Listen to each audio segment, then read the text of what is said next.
Dewa Medis Terkuat. Bab 397. Di sisi Xiao Chen, ketika dia menampilkan kekuatan sucinya di Istana Abadi Dongyue, seberkas cahaya keemasan muncul di puncak Nanyu, dan beberapa sosok perlahan turun dari langit. Kepala sekolah telah memerintahkan bahwa mulai hari ini dan seterusnya, peraturan yang membatasi kita untuk memasuki dunia sekuler akan dicabut. Selama kita tidak mengganggu kedamaian dunia sekuler dalam skala besar, kalian dapat menggunakan kekuatan kami untuk merekrut para jenius untuk Istana Abadi Nanyu. Di tanah Siyue, penghalang dunia kecil terbuka, dan puluhan aura luar biasa bergegas menuju kota terdekat dengan kecepatan tinggi. Gerbang Istana Abadi telah terbuka. Kepala sekolah telah memerintahkan kita untuk menangkap sebanyak mungkin garis keturunan jenius untuk membantu Istana Abadi Siyue kita. Dalam 100 tahun ke depan, istana ini akan makmur. Situasi ini tidak hanya terjadi pada kedua sekte ini. Pada saat yang sama, di tanah Sensu, beberapa istana abadi juga mengirim murid ke dunia sekuler pada saat yang sama, dan mereka harus mencari dan mengumpulkan garis keturunan jenius dalam waktu sesingkat mungkin untuk menyerap lebih banyak energi. Setelah kematian keluarga Lu, seperti yang dikatakan King Long, banyak sekte melanggar perjanjian mereka, membuka penyamaran mereka, dan dengan bersemangat menerkam kue besar dunia sekuler. Meskipun mereka tidak akan mengendalikan dunia sekuler secara langsung, dalam waktu singkat, keluarga-keluarga kaya di berbagai tempat pasti akan dikendalikan oleh mereka. Dengan bantuan keluarga-keluarga kaya, para pengikut Istana Abadi akan menjadi seperti sekelompok binatang buas yang ganas, mencabik-cabik segalanya dan melahap segalanya. Lagi pula, orang yang menekuni ilmu bela diri tidak punya rasa hormat terhadap kehidupan, belum lagi di antara orang-orang tersebut, banyak sekali makhluk yang berada di atas alam dewa. Mereka tidak akan memiliki belas kasihan pada dunia. Di bawah penindasan hukum rimba, kehidupan yang lemah akan semakin sulit. Pada malam hari, sekelompok pria dan wanita berpakaian aneh muncul di pintu masuk Hotel Jiangdu. Banyak dari mereka mengenakan kostum kuno. Mereka tampak seperti sedang berakting dalam drama TV, yang menarik banyak perhatian orang. Lihat, kenapa mereka semua memakai pakaian kuno? Benar sekali. Kelihatannya aneh sekali. Apakah mereka aktor? Apakah mereka hanya sekelompok pemain tambahan? Para figuran tidak begitu kaya. Pakaian yang mereka kenakan tampak cukup bagus. Mungkinkah mereka sekelompok Chunipyu? Cosplayer? Menurutku mereka hanya sekelompok psikopat. Begitu kata-kata itu sampai ke telinga orang banyak, salah seorang wanita mendengus dingin, dan dalam sekejap, rambu jalan itu ambruk, menewaskan dua bibi yang sedang bergosip itu di tempat. Adegan ini langsung mengundang teriakan banyak orang. Ah! Tanda hal tebas jatuh. Ada yang meninggal. Tolong! Kerumunan itu segera menjadi kacau, dan wanita itu mencibir dengan jijik. Kalian hanya segerombolan semut, biarkan mulut kalian bergosip. Ketika semua orang memasuki lobi Hotel Jiangbe, resepsionis sedikit terkejut. Permisi, Anda siapa? Menginaplah di hotel, cari kamar terbaik, satu kamar untuk 2 orang. Oh, oke. Bagi resepsionis, orang-orang ini hanyalah sekelompok tamu yang menyukai kostum kuno. Lagi pula, orang-orang yang mengenakan kostum kuno biasanya relatif kaya, jadi tidak mengherankan jika mereka menginap di hotel bintang 5 seperti ini. Kamar terbaik di hotel kami adalah Presidential Suite, tetapi kami tidak punya banyak. Bagaimana kalau kami berikan 3 Presidential Suite di lantai atas dan sisanya VIP Suite? Bisa. Baiklah, biaya kami adalah 20.000 per malam untuk kamar presidensial, dan 6.000 per malam untuk kamar VIP. Apakah Anda ingin membayar dengan kartu atau tunai? Kami tidak punya uang. Petik 2. Resepsionis dan resepsionis sama-sama bingung. Apa yang sedang terjadi? Semua orang memaksakan senyum. Maaf. Di sini, Anda harus membayar dulu sebelum bisa check-in. Tuan-tuan dan nona-nona, jangan bercanda dengan kami, ya. Sudah kubilang, kita tidak punya uang. Cari kamar. Wanita bercadar di depan memiliki ekspresi dingin dan arogan di wajahnya, yang benar-benar membuat resepsionis di meja depan marah. Kau sudah keterlaluan. Kalau begitu, jangan salahkan kami. Kami tidak punya waktu untuk bercanda denganmu di sini. Keamanan. Keluarkan mereka. Ya. Beberapa penjaga keamanan hotel segera mengikuti. Sialan, beraninya kau datang ke Hotel Jiangdu untuk membuat masalah. Apa kau tidak peduli dengan berat badanmu sendiri? Apa statusmu? Aku benar-benar lelah hidup. Namun, sebelum beberapa orang itu mendekat, salah seorang di antara mereka mengangkat tangannya dan menebas secara horizontal. Sebuah pisau tangan menebas, lalu pisau ringan sepanjang 100 meter menebas secara horizontal, langsung membelah penjaga keamanan dan beberapa pilar batu tebal hotel. Ledakan. Metode itu, yang tampak seperti efek khusus dalam film, langsung membuat resepsionis ketakutan. Sekarang, bisakah kamu memberi kami kamar? Resepsionis yang sudah basah kuyup di celana itu langsung mengangguk seperti ayam mematuk nasi. Sial, ini terlalu menakutkan, bukan? Apakah ini manusia atau hantu? Setelah semua orang tiba di lantai atas, mereka ditugaskan kamar satu persatu. Wanita yang mengenakan jilbab ditempatkan di kamar presidensial terbaik. Di lokasi teratas, di depan jendela setinggi lantai hingga langit-langit, Anda dapat melihat seluruh pemandangan Jiangdu. Namun, saat ini, dia tidak peduli dengan pemandangan malam Jiangdu yang indah. Matanya yang indah hanya menatap cakrawala yang jauh. Jika ada yang memperhatikan, mereka akan menemukan bahwa dia sedang melihat ke arah Jiangbei.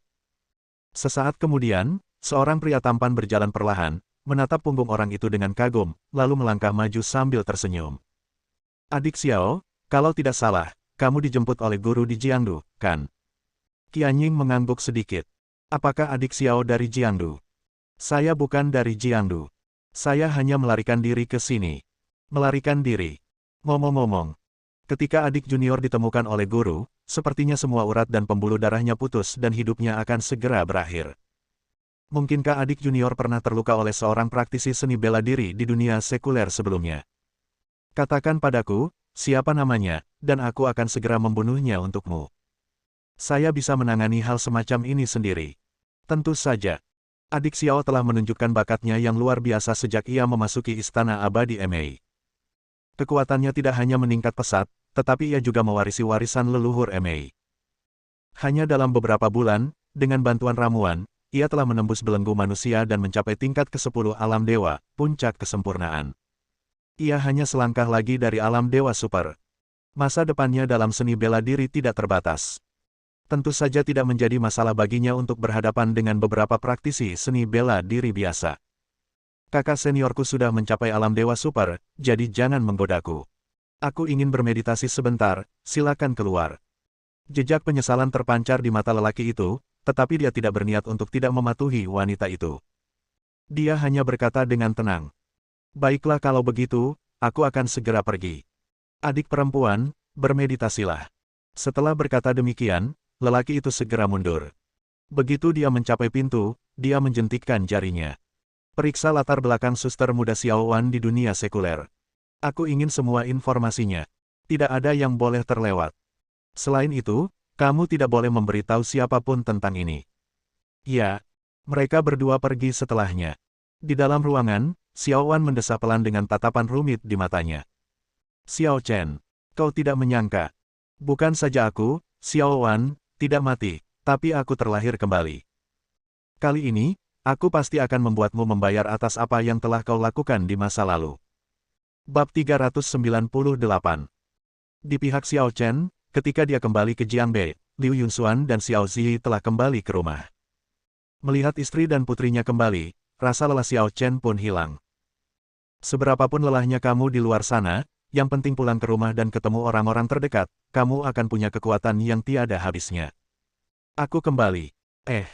Xiao Chen memeluk Liu Yunxuan dan putrinya, lalu mencium kening masing-masing dengan lembut. Apa kabarmu 2 hari ini? Kami baik-baik saja, tetapi Zi selalu ingin menemukan ayahnya. Dia tidak terbiasa dengan kepergianmu yang tiba-tiba. Tidak apa-apa. Tidak akan terjadi apa-apa lagi. Keluarga lu sudah kuhancurkan.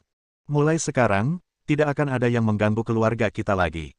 Liu Yunxuan mengangguk dan bersandar di dada Xiao Chen. Keluarga itu bahagia dan harmonis. Kebahagiaan yang telah lama hilang akhirnya membawa kedamaian batin tak terbatas bagi Xiao Chen. Kamu belum makan malam. Kamu mau makan apa? Aku akan memasaknya untukmu. Tidak perlu, kamu juga lelah di luar, ayo kita makan di luar. Baiklah. Kalau begitu, Zi mau makan apa? KFC. Xiao Chen mencubit hidung kecilnya. Kamu tidak bisa makan banyak makanan cepat saji yang digoreng. Lihat dirimu sekarang. Kamu hampir berubah menjadi babi gemuk kecil. Xiao Zi melengkungkan bibirnya. Tapi yang lainnya rasanya tidak enak. Kamu makin pemilih aja. Papa mau ajak kamu ke restoran bagus dan minta kokinya buat nyiapin makanan bergizi buat kamu. Xiao Zi memutar matanya dan kemudian tersenyum licik. Kalau begitu aku akan membeli satu set boneka Barbie lengkap. Kalau tidak, aku tidak akan makan. Xiao Chen tidak tahu apakah harus tertawa atau menangis. Kau sudah belajar tawar-menawar dengan ayahmu, kan? Oke, aku akan memuaskanmu. Ayo. Sebuah keluarga beranggotakan 3 orang datang ke restoran terkenal di Jiangbei untuk makan malam. Mereka ingin bersatu kembali sebagai sebuah keluarga, tetapi tanpa diduga, begitu mereka tiba di pintu restoran, mereka bertemu dengan Dongfang Shenjian, Namong Chenlong, Suanyuan Sitian dan lainnya, yang berdiri di luar pintu menunggu. Ini membuat Xiao Chen sedikit terkejut. Apa yang kalian lakukan berdiri di sini? Beberapa orang saling memandang dan ingin berbicara, tetapi mereka sedikit ragu. Xiao Chen mengerti maksudnya dan menyerahkan Xiao Zi dalam pelukannya kepada Liu Yunxuan. Pergi ke restoran dan pesan makananmu dulu. Aku akan bicara dengan mereka sebentar, lalu aku akan menyusulmu. Liu Yunxuan mengangguk patuh. Dia adalah seorang wanita yang sangat bijaksana. Dia tahu pria itu punya sesuatu untuk dibicarakan, jadi dia tidak mengatakan apapun yang bertele-tele.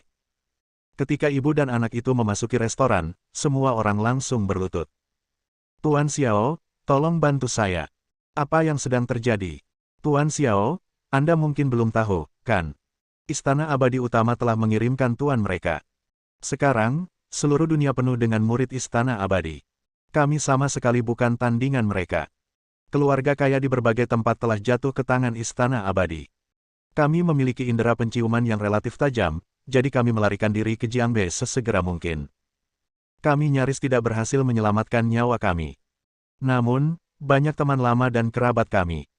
Mereka belum selesai bicara, tetapi Xiao Chen bisa melihat apa yang terjadi selanjutnya dengan jari kakinya. Dia mengusap pelipisnya. Aku tidak menyangka setelah keluarga Lu berakhir, akan menimbulkan masalah besar seperti ini. Semua orang mengangguk. Selama bertahun-tahun, keluarga Lu telah melayani sebagai antek gerbang abadi, memberi penghormatan kepada Istana Abadi di berbagai tempat. Sekarang setelah mereka mati, Istana Abadi di berbagai tempat juga segera bereaksi, ingin merebut sumber daya garis keturunan untuk meningkatkan kekuatan Istana Abadi. Di antara Istana Abadi, yang paling kuat adalah Istana Abadi Kunlun, Istana Abadi Shaolin, dan Istana Abadi Konfusianisme dan Taoisme. Mereka adalah kubu pertama. Mereka memiliki guru terbanyak dan distribusi kekuatan terluas. Di antara murid-murid elit mereka, ada yang berada di alam Dewa Super. Di kubu kedua, Istana Abadi Emei, Istana Abadi Lima Gunung, dan lain-lain, para tetua setidaknya harus berada di alam Dewa Super. Dan Istana Abadi lainnya yang menganggur di kubu ketiga juga memiliki banyak sekali tuan. Kubu ketiga saja sudah terlalu banyak untuk kita urus, belum lagi Istana Abadi di eselon pertama dan kedua. Tuan Xiao, saat ini, hanya Anda yang bisa menyelamatkan kami. Kalau tidak, kami semua akan tamat. Jadi begitulah adanya. Tampaknya ada tempat yang tinggi di Istana Abadi. Namun, kamu tidak perlu terlalu khawatir. Karena masalah ini disebabkan olehku, aku tentu akan bertanggung jawab sampai akhir. Kamu bisa menetap di Jiangbei. Denganku di sini, aku tidak akan pernah membiarkan siapapun menindasmu. Semua orang menghela napas lega. Karena Tuan Xiao berkata demikian, kami merasa lega. Bagaimana situasinya sekarang?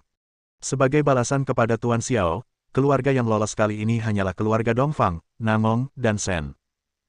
Keluarga Bai dikatakan telah dihancurkan, dan bahkan Yang Mulia Macan Putih, yang sebelumnya tidak pernah muncul, terbunuh tepat setelah dia muncul. Keluarga Ximen menyerah kepada Istana Abadi Siyue, dan sisa-sisa keluarga Feng dan keluarga Qinglong menyerah kepada Istana Abadi Nanyu. Keluarga Nalan hancur, dan keluarga Beitang. Mereka juga menyerah kepada Istana Abadi Beiyue. Selain itu, grup naga tampaknya telah menghilang dalam waktu singkat, dan tidak ada yang tahu apa yang mereka lakukan. Xiao Chen sedikit mengernyit. Saya tidak menyangka perubahan sebesar itu akan terjadi. Bahkan beberapa keluarga besar hancur, dan beberapa dari mereka menyerah. Tak perlu dikatakan, orang-orang kaya di berbagai tempat di Jiangdu, termasuk orang-orang kaya di Modu, mungkin tidak tahu berapa banyak yang telah menyerah. Tapi itu normal jika Anda memikirkannya. Dengan begitu banyak tempat dan begitu banyak orang, tentu tidak banyak yang bisa setia kepadanya sepanjang waktu. Lagi pula, dia sendiri tidak menerima mereka semua sebagai bawahannya. Itu hanya kesepakatan sementara. Dia membiarkan mereka menemaninya ke kota ajaib untuk mendukung Liu Yunxuan. Sekarang Xiao Chen tidak ada di sini, demi menghindari dibunuh oleh orang-orang itu, mereka tidak punya pilihan selain mematuhi perintah mereka dan menyerah pada mereka. Baiklah, aku mengerti. Aku tidak peduli apakah keluarga-keluarga ini ingin menyerah dan menyelamatkan hidup mereka, tetapi setiap orang memiliki aspirasi mereka sendiri dan aku tidak akan menghalangi mereka sesuka hati. Selama mereka tidak datang untuk memprovokasiku, aku tidak akan repot-repot menyelesaikan masalah dengan mereka. Namun, karena kamu ada di sini, aku tidak bisa memperlakukanmu dengan tidak adil. Tuan Xiao, Anda terlalu baik. Kami tidak meminta terlalu banyak perlakuan istimewa. Kami hanya meminta Tuan Xiao untuk memberi kami kesempatan dan memberi kami tempat untuk menetap di Jiangbei. Itu sudah cukup. Itu mudah dilakukan. Jangan khawatir. Biarkan Shen Tianjun mengatur semuanya untukmu. Untuk sisanya, kamu bisa mengurusnya sendiri. Semuanya bisa sama seperti sebelumnya. Terima kasih banyak, Tuan Xiao. Kami akan mematuhi perintah Tuan Xiao bahkan jika kami mati. Kami tidak akan pernah menyerah pada istana abadi manapun. Xiao Chen mengangguk. Tampaknya dia harus membangun suatu kekuatan di bumi yang benar-benar miliknya. Kalau tidak, bukankah akan ada banyak masalah di masa depan? Mengenai kedatangan istana abadi, haha, mentalitas Xiao Chen tidak berubah sama sekali. Jangan main-main dengan dia. Jika kau ganggu dia, dia akan membersihkan seluruh istanamu di bumi. Bersambung.